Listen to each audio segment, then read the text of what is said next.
Hello, everyone, and welcome back to Ace Attorney Investigations, Miles Edgeworth, where the judge has just remembered something. Probably about how we were making fun of Francisca's height. Mr. Edgeworth, please allow me to testify to the court one more time. Technically in court, but go ahead. Even if we overruled him, he'd just keep on talking, wouldn't he? Might not be a bad thing. The more info, the better in a perfect investigation, right? What I saw, part 2. I suppose it's possible you can't see a seated person from the restroom window. However, that doesn't mean that the detective was sitting there when I looked. Anyway, I forgot to testify earlier about probably the most important detail. As I was leaving the restroom, I heard a loud bang of a gunshot. No, you didn't. No, you didn't. No, you didn't. Ugh. How was that? That is the testimony of one who judges the crimes of others. Your Honor, could you try to state the important facts first next time? I agree. Before you go around judging others, you should learn to judge your own words. I'm sorry, but honestly, I thought that sound was just a noise popper until just now. 'Cause it was. Sort of. Now that he mentions it, right before we restarted the trial, he did talk about that. Yup. Oh, by the way, was there someone celebrating a birthday during the recess? I could have sworn that I heard a popper going off. Come to think of it, the other day with my grandson, and then he just trailed off. The most critical point in this argument is when did the judge look into the hallway, and whether that lines up with when the gun was actually fired. Your Honor, if I may, I'd like to clarify a few details in your testimony. Yeah, we got this.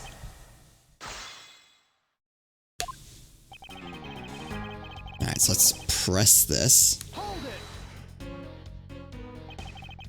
In that case, do you concede that you were overconfident in your last testimony?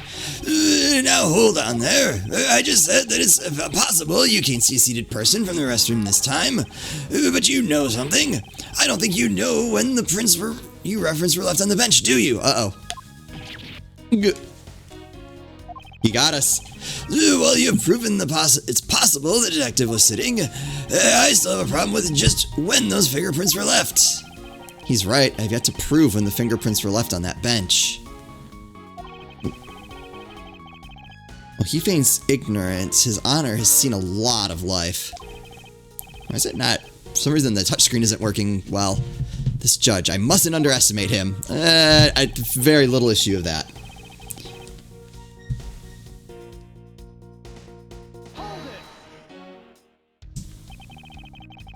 As we established, you went to the restroom during the recess. However, at what point in the recess did you look into that hallway? After I called for a recess, I handled the change of prosecutor paperwork. Maybe about 20 minutes until we reconvened. Yes, that sounds about right. Just as I expected.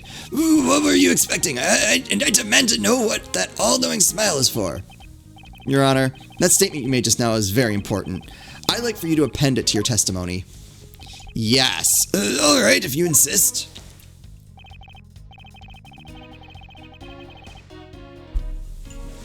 Which contradicts something we had. No, not that. Nope, other way. Right before the trial was about to begin. So that was what?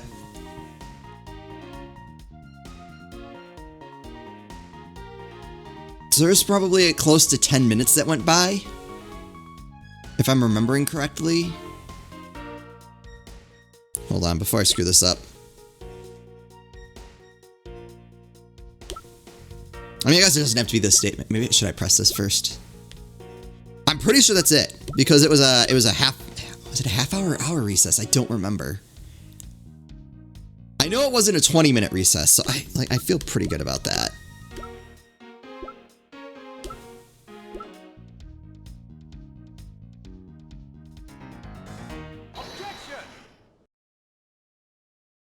The only thing I have with the timeline, uh-oh. I cannot allow you to make an objection. What?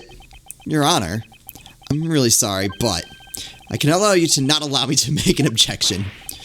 Gads, I've been overruled. Your Honor, there are simply too many holes in your testimony for my taste.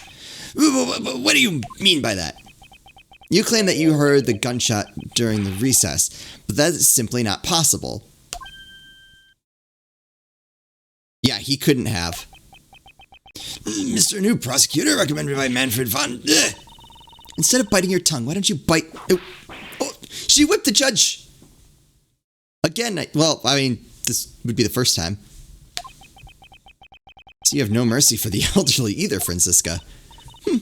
Don't talk back to me unless you want to be whipped in the back. At your height, you'd need a stepladder or 4 to accomplish that. Ha! And there's our stepladder reference. Is that the first time? Mr. Edgeworth, my ears are not that far gone yet. I'll have you know I can still hear just fine. And I heard the sound of a gunshot loud and clear with my own 2 ears. Your Honor, I have here an interesting bit of testimony. It's from Detective Bad. And according to him, he heard the gunshot right before the trial was about to start again. What did you say? Your Honor, you just said that you heard the gunshot about 20 minutes before we were to reconvene. How do you explain this glaring contradiction?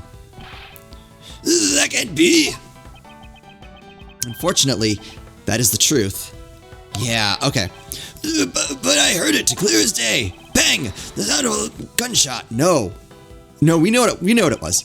The sound of a gunshot. We keep returning to this point of contention, and that piece of evidence, I always did wonder why I found it where I did.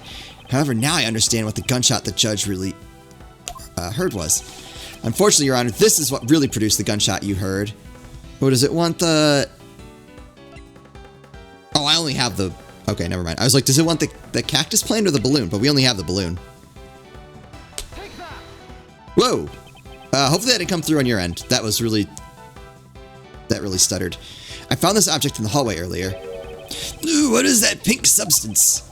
You may not look it, but this is actually a piece of balloon.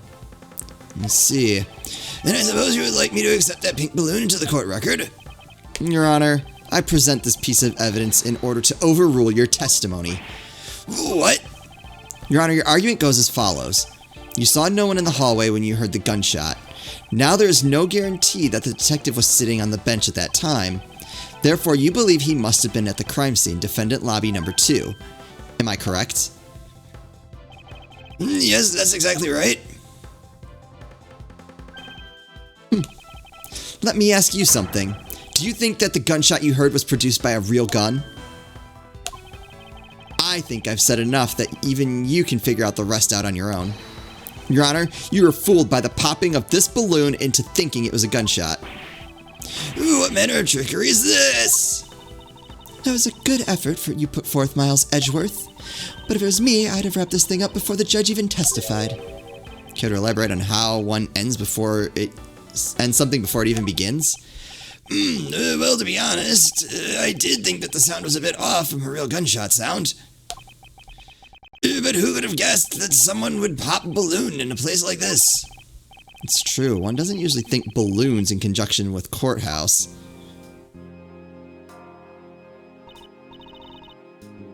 I want to trade these coins with you. That's it.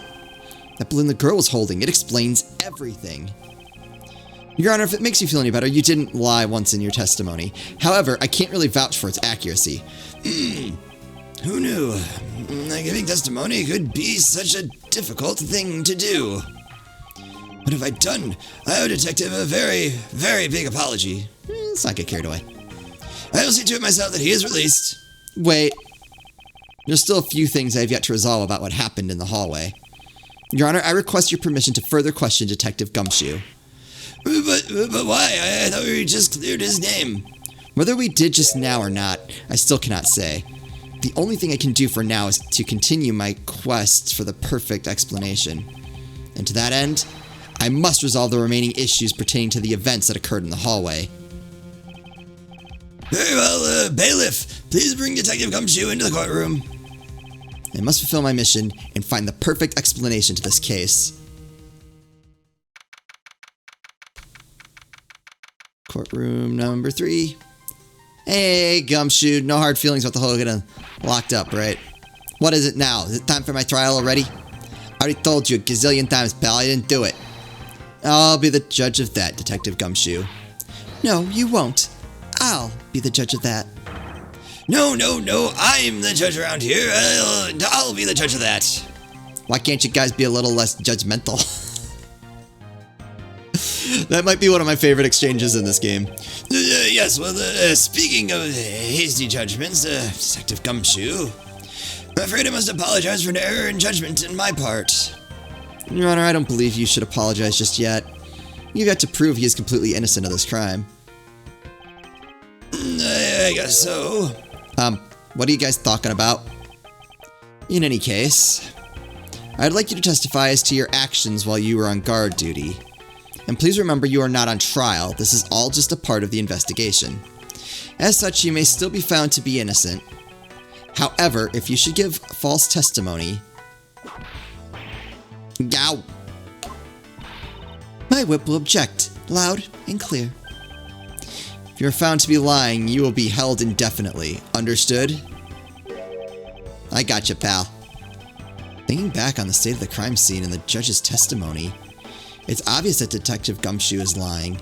And if I can't break his lie, then we may never get a break in this case. Alright, we got this. I came down here to this courthouse on Detective Bad's orders. As soon as I got here, he ordered me to stand guard in front of lobby number 2. From that time on until I heard the gunshot, I was in that hallway the whole time. On my honor as a detective, I swear it wasn't me, pal.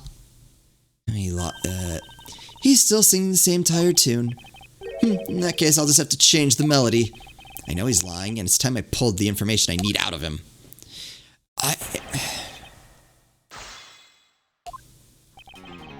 Came down here to the courthouse on Detective Bad's orders. I don't think there's anything here. So was it really Detective Bad who called you down here? You bet it was, pal. I was left in charge of the precinct while everyone was out, and this call comes in. I want you down here in 1 minute flat, he said. Well, I thought this was my big chance, my first case, so I made a mad dash down here. Although I couldn't exactly get here in a minute flat.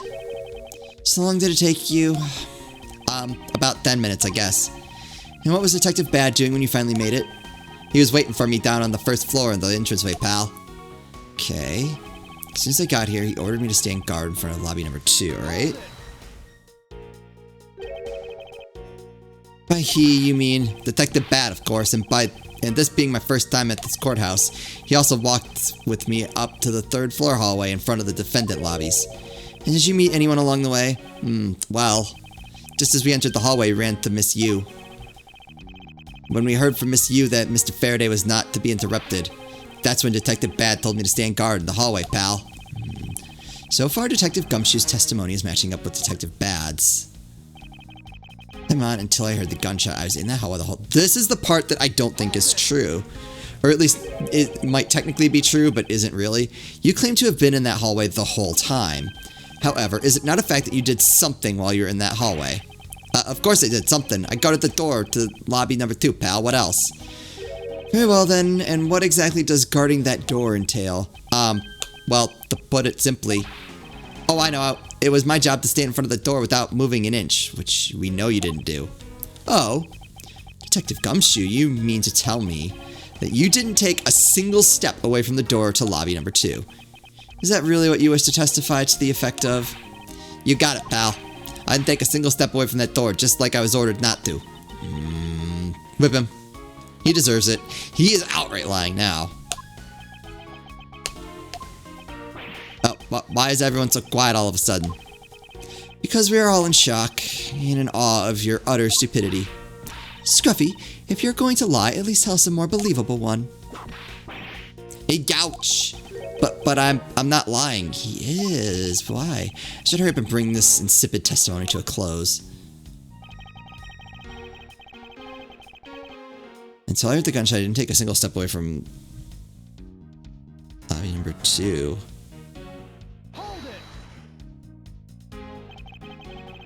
I'm only going to ask you one more time, Detective Gumshoe. Are you sure you stood in front of the door to lobby number 2 the entire time? Yep. After I was told by Detective Bad, I stood guard in front of the door without taking a single break. So believe me when I say that I was in that hallway the whole time, pal. Oh, whip him. But why did everyone go quiet all of a sudden? Again. Apparently someone has a bit of trouble reading between the lines. What's that supposed to mean? I don't... Be quiet. You deserve that. Yeah, ouch. Should hurry up. Yep. Okay. So what do we have to know?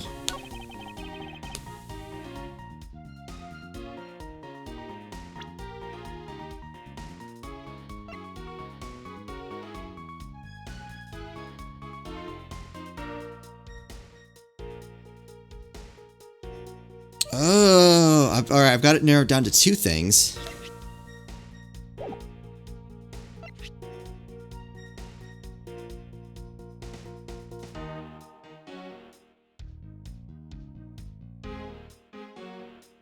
Is it his fingerprints or is it the Swiss roll?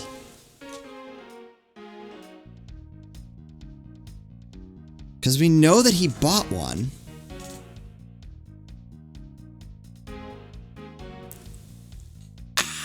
I think it's this.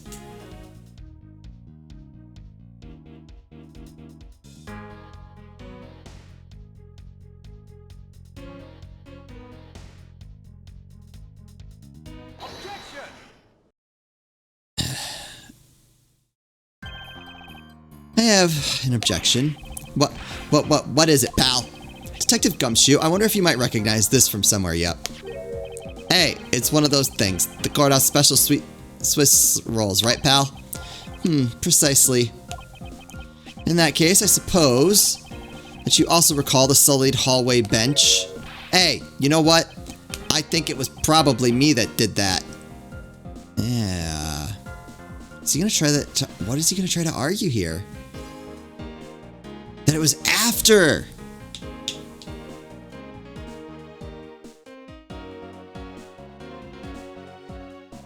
That happened afterwards. No, it couldn't have. I am legitimately confused on this. I like this. Detective Gumshoe, you know you can't go around turning up the courthouse like this. You inconsiderate, slovenly pig. When did that handprint get there? We need that info. Nick. Promise to clean it up later, I swear. Now then, shall we get down to business about the fact that you didn't move even a single step in front of that door? If that were really the case, then how were you able to buy a pack of Swiss rolls? Ack.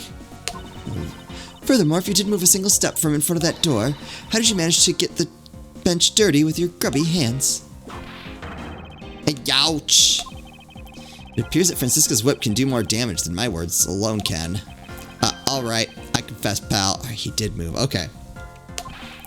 I was hungry, so I bought a pack for myself, okay?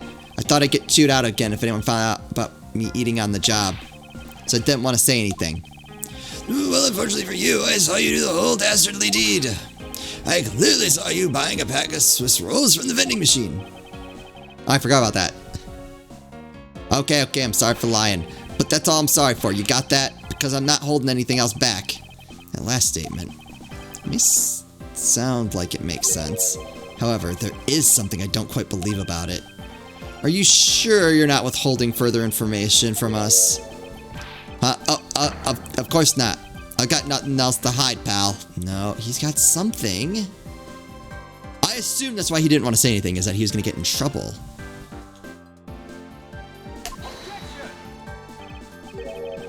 Oh, if only that were true, Detective Gumshoe. But it is true, pal. I swear there's nothing else. Detective Gumshoe, I'm sure you are aware of the price of a pack of Swiss rolls, correct? Huh? Remind me again, pal. That vending machine out there in the hallway is selling packs of 2 Swiss rolls for $6 a pack. And yet, according to you, you didn't have any cash on you until you cashed your $5 annual bonus check. Isn't that right? Oh. Let me ask then, how did you manage to purchase a pack all by yourself? Can you provide me with a proper explanation to that? Oh, I told you I bought it by myself, pal. There wasn't anyone else in the hallway with me. There was. So there's no one who could have helped me buy it. Wait, don't tell me. You got some kind of proof that there was someone else in the hallway, don't you? Correct. As if you could. I mean, what are the chances of that? Wait. You do? Of course I do. What? How? What proof do I have that there must have been someone else in the hallway?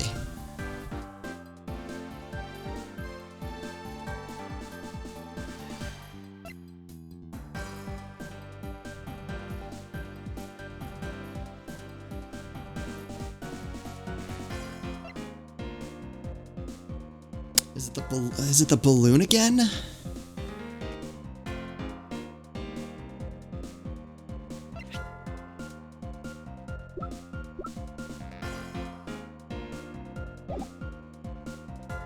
I feel like it's gotta be. I always get weirded out when I have to do like the same evidence twice in a row.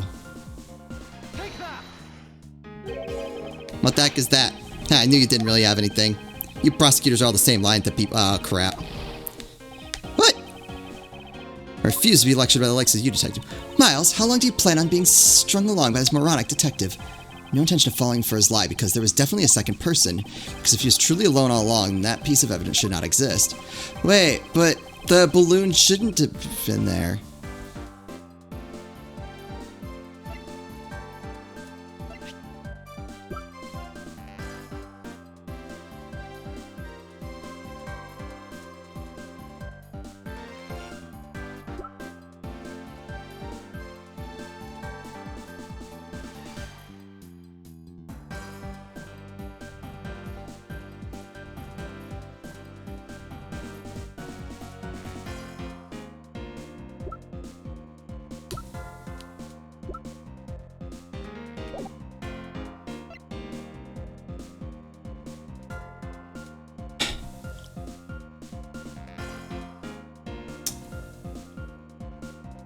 Is it? I feel like the balloon is better. I could also see it being the Swiss roll because Kay would have had to have gone in there to buy it.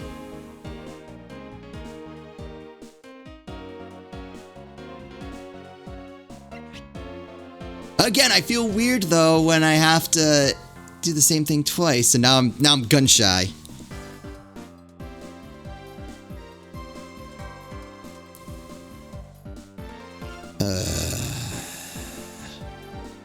There really just isn't anything else, though.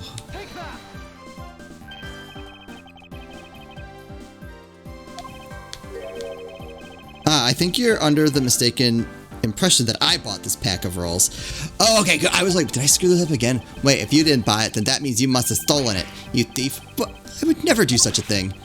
All you liars are the same. You start out as thieves. You're under arrest, pal.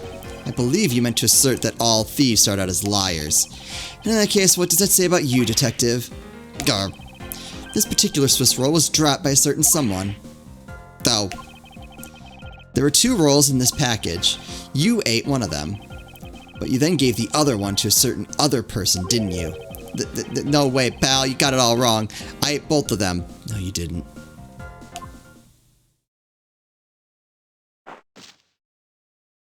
Ha! Got her this time.